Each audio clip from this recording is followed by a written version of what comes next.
آپ نے فرمایا اس سید صاحب نے شامی مزید خبردار، میں نے نہیں دیکھا ہے ان کو ملاقات نہیں کی، لیکن جو میں نے دیکھا ہے میں نہیں سن سکتا ان کے خلاف کوئی بات، میں نے انہیں دیکھا ہے، ملا نہیں لیکن دیکھا ہے۔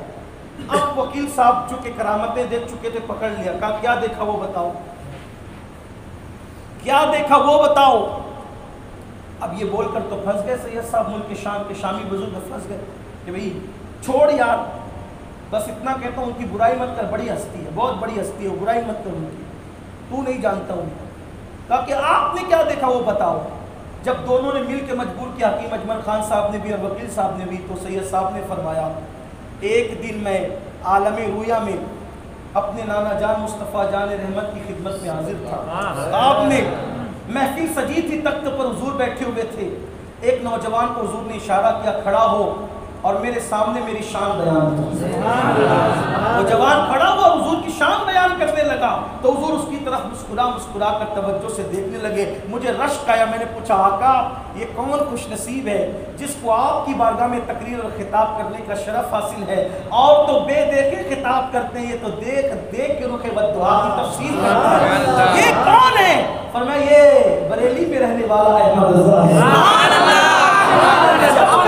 حضور کی بارگاہ میں جس کی شان یہ ہے، میں بھی اس کا معتقد ہو گیا، حالانکہ میری ملاقات نہیں۔ یہ امام احمد رضا ہے، ملک سخن کی شاہی، تم کو رضا مسلم، جس سمت آ گئے ہو سکے دکھا دیے۔ لیکن آپ اندازہ کریں اعلیٰ حضرت یہ ہیں، توجہ آپ کی، اعلیٰ حضرت یہ ہیں، لیکن اعلیٰ حضرت خود جس کی تعریف کرے وہ کیسا ہوگا؟ اعلیٰ حضرت جس کو قیوم زمانی لکھے وہ کیسا ہوگا؟ اعلیٰ حضرت جس کو مجدد الفسانی لکھے وہ کیسا ہوگا؟ کی شان یہ ہے، لیکن اس مجدد الفسانی کی شان کیا ہوگی؟ جس کے مکتوبات کے متعلق امام احمد رضا لکھتے ہیں کہ مکتوبات امام ربانی کی ضرورت ان کے دور میں جتنی تھی اس سے زیادہ ضرورت آج وہ مجدد الفسانی، وہ مجدد الفسانی شیخ احمد سریندی، فاروق اعظم کا بیٹا، عمر ابن خطاب کا بیٹا، وہ فاروقی شہزادہ جن کی ولادت سے 1000 سال پہلے مصطفیٰ جان رحمت نے ان کی ولادت کی خبر دی۔ سبحان اللہ، یہ مجدد الفسانی شیخ احمد سریندی ہے، اور جس نے اکبر کے فتنے کو دھول چٹائی، جس نے اکبر کے فتنے کو دھول چٹائی۔ یاد رکھنا فتنے کے وقت حق بات کرنا یہ سب کا نصیبہ نہیں ہے۔ کیا بات ہے، اگر آج کوئی حکومت کی طرف سے پابندی لگ جائے تو لوگ عنوان چھوڑ دیتے ہیں، جبکہ حکومت آج دنیا میں اکثر ممالک میں جمہوری حکومت ہے، اس پارٹی کے خلاف بولو گے تو وہ پارٹی کھڑی ہو جائے گی مدد کے لیے، صحیح ہے، لیکن پھر بھی لوگ جلدی سے حکومت کے خلاف بولنے کی ہمت نہیں کرتے، جس کا دور ہوتا ہے اسی کی ڈھول پیٹتے ہیں لوگ، یہی ہے نا۔ لیکن مجدد الفسانی شیخ احمد سریندی ہندوستان کے مسلمانوں پر عشق رسول کے معاملے میں جتنا امام احمد رضا کا احسان ہے، اس سے کئی زیادہ عقیدہ توحید کے تحفظ کو لے کر شیخ احمد سریندی مجدد الفسانی کا احسان۔ یہ بات الحمدللہ ہم قادری ہیں، خلافت و اجازت کے اعتبار سے چشتی ہیں، نقشبندی بھی ہے، سہروردی بھی ہے، شاذلی بھی ہے، رفاعی بھی ہے، لیکن ہم اپنے بزرگوں کی جب شان بیان کرتے ہیں تو جس کی جو ہے وہ ہے، ہم دل چھوٹے نہیں کرتے، ہم یہ نہیں کہتے کہ مجدد الفسانی نقشبندیوں کی شان بیان کریں گے تو ہم کہا رہیں گے ہم بھی نقشبندی ہیں، سلسلے بیعت کے اعتبار سے قادری ہیں، لیکن خلافت و اجازت کے اعتبار سے تو سارے سلسلوں کی برکتیں حاصل۔ اور امام احمد رضا خود بھی نقشبندی تھے، چشتی بھی تھے، سہروردیت بھی وہاں تھی۔ تو بات یہ کہنا چاہتا ہوں کہ حکومت کے خلاف کھڑے ہونا آسان نہیں ہے، وہ بھی جمہوری حکومت کے خلاف کھڑے ہو، جبکہ جمہوریت میں تو حکومت کے خلاف بول سکتے ہیں، لیکن جبکہ بادشاہت ہو اور کوئی جمہوریت کا تصور نہ ہو، کوئی کسی کا پرسانیہ، جو بادشاہ کہہ دے وہی پتھر کی لکیر ہو جائے، اس وقت بادشاہ کے خلاف کھڑے ہونا کتنا بڑا کارنامہ ہے۔ ہند کی سرزمین پر اکبر نے اکبر جیسا مردود ملعون ملحد، اکبر جسے دنیا اکبر اعظم کہتی، اکبر دی گریٹ کہتی، اس لیے کہ لوگوں کی عادت ہے کہ لوگ ہر اس کو ہیرو بناتے ہیں جو اسلام کے خلاف کھڑا ہوتا ہے۔ اکبر، یہ اکبر جو تھا یہ پڑھا لکھا آدمی نہیں، اس کو علم دین سے واقفیت نہیں۔ یاد رکھنا، جس کو دین نہیں پتا، علم دین نہیں پتا، وہ کیا کرے گا کوئی گارنٹی نہیں۔ دین نہیں پتا، شروع کے دین اس کے جو تھے نا وہ بڑے دین کے قریب نظر آتے تھے، شروعات کے دین۔ یہ حال اس کا یہ تھا تقوی پرہیزگاری کا ابتدائی دنوں میں کہ لوگوں کے مسجد میں آنے سے پہلے استنجا کے ڈھیلے یہ دھو کے رکھتا تھا اکبر، وضو کے لوٹے میں پانی بھر کے رکھتا تھا، بادشاہ کی اولاد ہونے کے باوجود۔ لیکن جب بادشاہ بننے کے بعد کچھ دوسرے مذاہب کی عورتیں بھی اس کے نکاح میں آئیں، آنے کے بعد سوچ بدلی، فکر بدلی، بڑی طویل داستان ہے اس کے پیچھے، کبھی میں نے کسی بیان میں بہت تفصیل سے اس کا ذکر کیا ہے، حضرت مجدد الفسانی کی سیرت بیان کرتی ہے۔ تو اس نے ایک پلان بنایا کہ سارے مذاہب کو ملا کر ایک مذہب بنایا جائے، اس کا نام دین الہی رکھا جائے، اس میں سب مذہب کی کھچڑی ہو، کھچڑی پکائی جائے، اور اس کے بعد شعار اسلامی پر پابندی ہو، بیل کے مؤنث کی قربانی اس پہ ممانعت ہو۔ اسی طریقے سے مسلمان دوسرے مذہب والوں کے تہوار میں شرکت کرے، وہ ان کے تہوار میں شرکت کریں۔ مذہبی معاذ اللہ منافرت کا نام دیا، مذہبی منافرت ختم کی جائے، جیسا کہ آج کل لیڈر لوگ کہتے ہیں، باتیں کرتے ہیں، نام نیاد اتحاد اتحاد اتحاد، یہ اتحاد کی بات ہوتی ہے، سب ملو سب کھچڑی پکاؤ، بہت نقصان ہو رہا ہے، سب بہت نقصان ہے۔ کیوں بھائی؟ یہ جو نقصان کی بات آپ کرتے ہو، اتحاد کی بات کرتے ہو، تو یہ اتحاد کی بات امام حسین کو نہیں سمجھی جو آپ کو سمجھ میں آ رہی ہے آج؟ اور آج کل تو خاص طور پہ سیاسی لیڈران اتنی گندگی کا شکار ہے کہ ان کو مذہب و مسلک کی کوئی پرواہ ہی نہیں ہے۔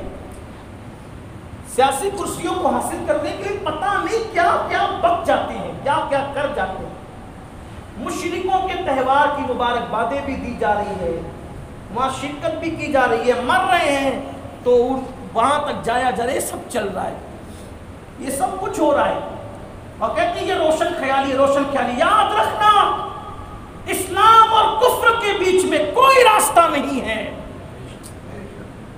اسلام صرف اسلام ہے، کفر صرف کفر ہے، اب اس کے بیچ میں کوئی راستہ نہیں نکل سکتا۔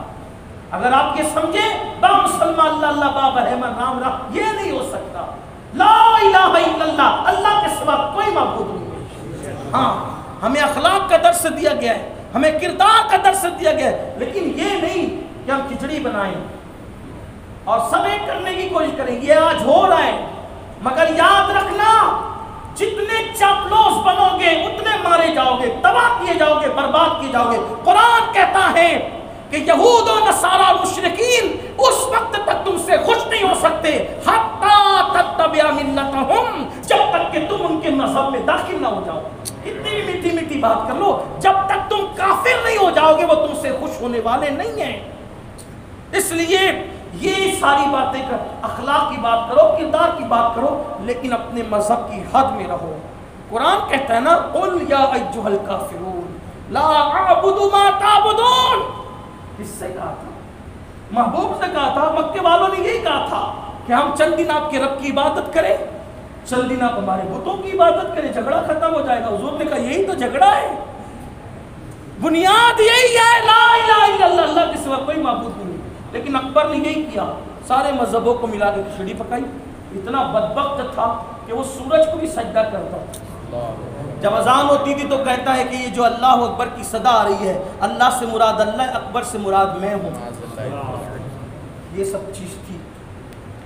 مسلمانوں کے داڑھی ٹوپی والے مشرکوں کے تہوار میں شریک ہونے، کیونکہ بادشاہ کہتے ہیں نا، وہ بادشاہوں سے زیادہ بادشاہوں کے جو غلام ہوتے ہیں نا، ان کے گرگے جو ہوتے ہیں پھر ان کی بات ہوتی ہے.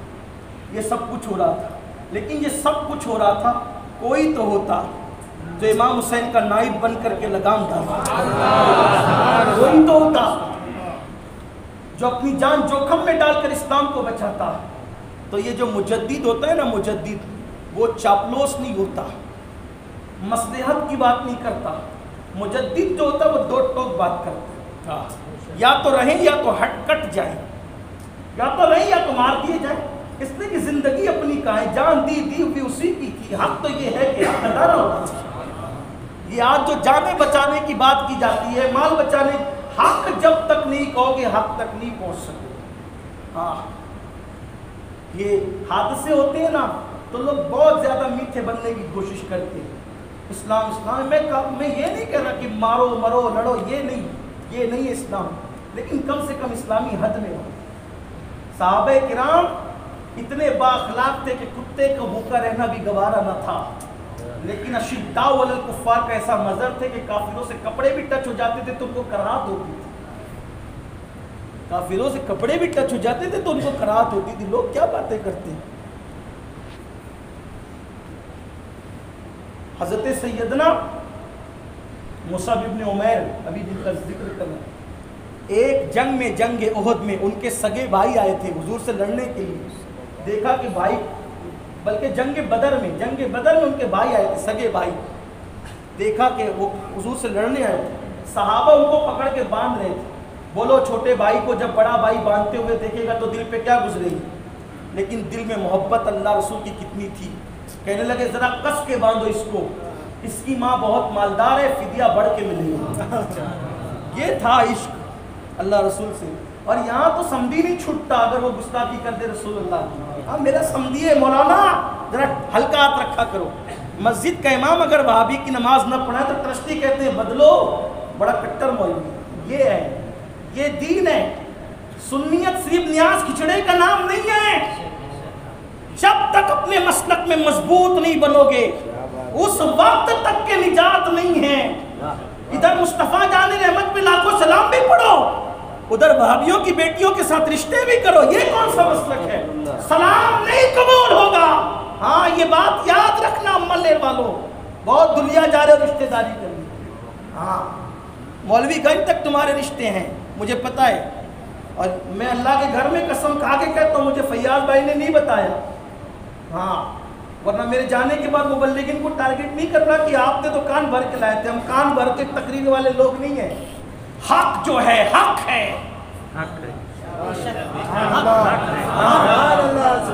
آپ کہتے ہیں نہیں یار ہمیں تو سب سے ملنا پڑتا ہے. سب سے ملنا پڑتا ہے، ایک دن حضور سے بھی ملنا ہے. حضور کی شفاعت بھی حاصل کرنا ہے. اللہ کے رسول پوچھیں گے کہ میرے گستاخ کی بیٹی گھر میں لایا تھا تو منہ کیا دکھاؤ گے؟ میرے گستاخ کو داماد بنایا تھا تو منہ کیا دکھاؤ گے؟ امام کہتے ہیں دشمن احمد پہ شدت ملحدوں کی کیا محبت کیجئے، غیظ میں جل جائے بے دینوں کے لیے یا رسول